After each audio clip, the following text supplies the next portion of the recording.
Welcome to Never Rewrite. I'm Isaac Askew. And I'm Jeffrey Sherman. And today we're going to discuss feeling like anyone could have done it. So this topic comes up a lot when you're making iterative changes, especially where a lot of the changes you make are simple and they're small, and pretty much anyone could have done it, right? Anyone could have at any point walked in and fixed this little piece of code or that piece of code. And as they pile up and as they get these larger and larger impacts from your small, is it avalanches, your little pebbles, and it's bigger impact. Uh, a lot of times you get this feeling of like, well, am I really doing anything special? Because anyone could have done it, right? Mm-hmm. There's nothing in here that like a freshman, or not freshman, but like a first year developer couldn't have done. Like they could have Right. done all of these changes. These are very simple changes. But the key there is anyone could have done it, but you're the one who did. And what's important is to recognize the value of being the one to think of making the change. And Yeah. that's the underrated part. This has happened, I think, a lot in my career, where, like, even just recently, I don't know if you have any anecdotes or I can go into one. Go into one. Um, we had there was a series of database issues, and somebody was, or many things were querying the database for ACL, like permission related things Mm-hmm. for a user. Up to like 7,000 times a second Mm. for the main database. And so when we came in and looked at the issue, we saw someone was standing up Redis. Someone had stood up a reader, and they had moved these ACL queries to the reader to offset all the hammering that was being done to the writer. Not a bad decision. Like it's a reasonable decision. Reasonable. And so we were looking, they had the new AWS query monitor thing. It tells you what the highest queries are and metrics, like really good metrics that are just kind of Mm-hmm. built into RDS now, which is kind of nice if you turn on the checkbox for it. I think you have to pay for any retention over a week. Anyway, um, so we looked at that, and there are many other queries that were hitting stupid times per second. Like for an application with, let's say, 800 active users, Mm-hmm. it was really weird to hit a database related to permission 7,000 times a second. That's a lot. So it's a lot.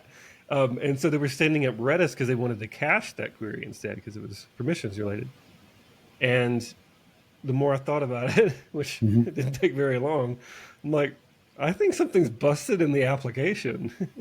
This is a very strange thing for us to be trying to consider, writers and then caching queries and all that. Like, what if this is just one or two bad queries that we can fix, and then we don't have to worry about.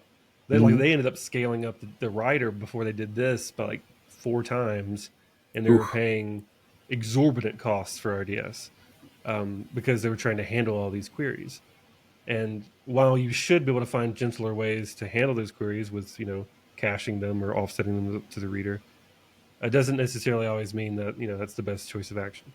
So we looked into it, and yeah, there was just this weird.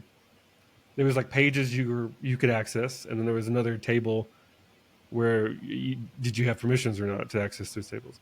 Mm-hmm. So there's two tables that were doing this, and instead of joining them, they pulled all the pages first, and then in PHP looped through every page to fire another single individual query to find if you should be able to hit it, right?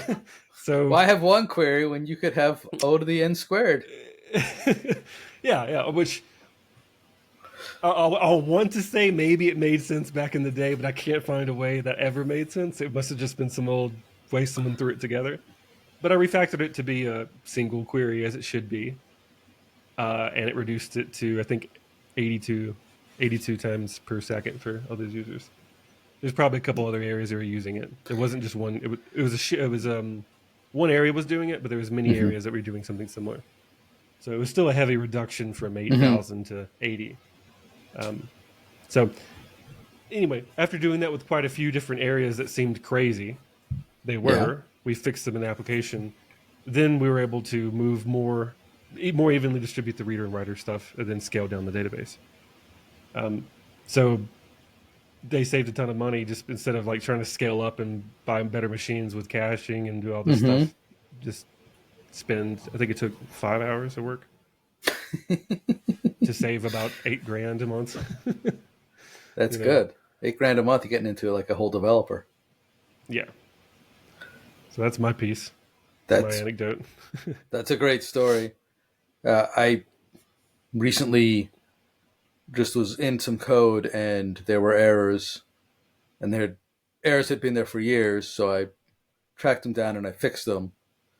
And then similarly, the just the amount of logging, like I think I got rid of logs by 10 million an hour because they Mm, were not writing these meaningless errors. Like they were the kind of thing that PHP will just ignore. And so you could get, like, it didn't matter whether you checked first or if it failed and then just continued on, because PHP is lovely like that. And you just do it and it's like, oh, look, our logging is so much easier. And like it when you're, well, I guess where I'm going with this is when you're iterating, right? And you've got this mental model, much of what you do and the way you think about it is going to be very small. It's going to be small things that are going to seem like, hey, it's no big deal. And the code itself, making those code changes is no big deal. And that's true. But thinking about it, understanding the system, like those are the things that you need to remember and realize that you are adding the value. right. I think similarly, when you think about like people, everyone thought to do it, but I'm the only one who did it. That kind of Mm-hmm. concept. Um, you probably ran into this many times where there's something that's always bugged you that it's just you get used to it over time.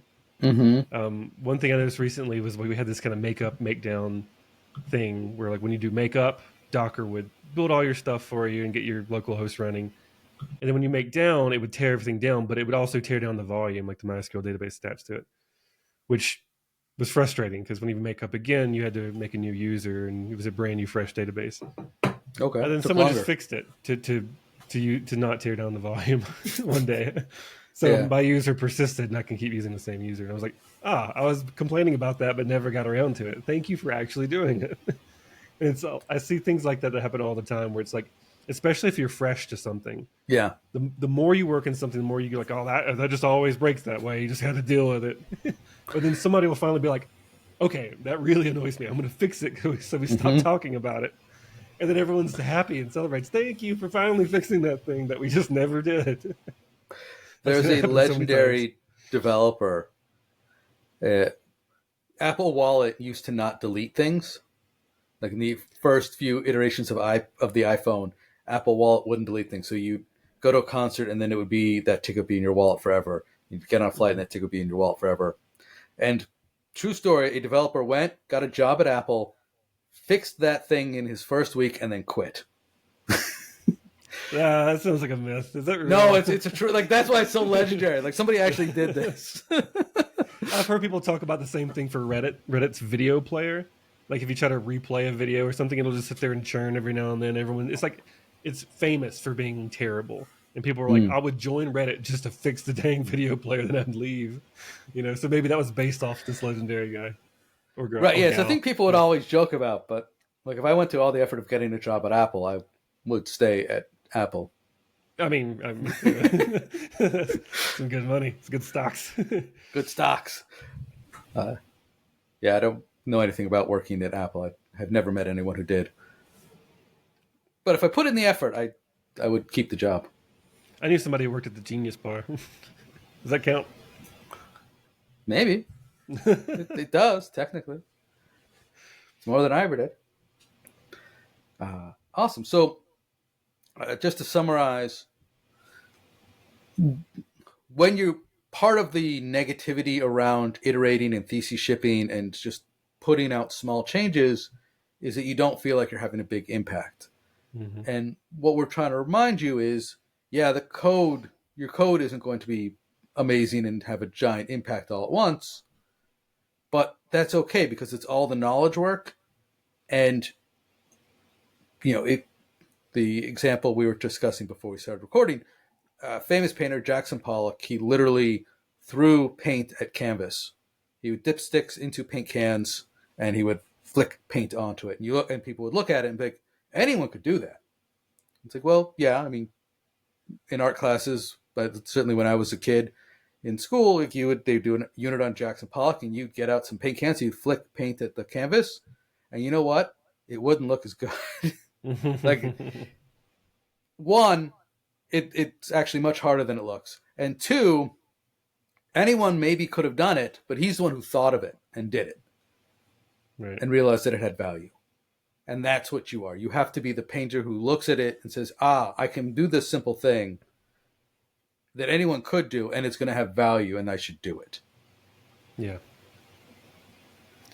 I think too, helping. I think the things that you should do can be illuminated by some of the lessons also we've discussed in prior podcast episodes, where the things that stood out, like when it came to the RDS solution I had earlier, Mm-hmm. was how much he was paying. I saw a graph of how much this guy was paying per month, and I'm like, whoa, why? And then I saw the database, and so if you don't just get lost in, oh, I guess we should refactor stuff because this is their job, and you also understand pain points with the Mm-hmm. business, that can kind of like lead you to discover those things, to have those Pollock ideas of, oh, maybe we should do something like this instead. Mm-hmm. Because there's plenty of ways. Like if you just listen to developers who complain about, oh, my local development is so difficult. There's someone just threw you an idea. Yeah. Staging email sending never works. Great thing to fix. You hear them people throw out these great ideas all the time, but you might get numb to them just because you're just like doing your own thing. But just listen to your developers and listen to people complaining about the business, and they're Yes. giving you free ways to go and make a huge impact. Yeah, that's another great call, right? You have a mental model. You know how, or you get a sense, an idea of how things should be. Hmm. And so when they're not that way, you'd be like, oh, well, that's not weird. That's wrong. Something's wrong there. For sure. Oh, excellent. Thank you all for listening. I'm Jeffrey Sherman. And I'm Isaac Askew, and this is Never Rewrite.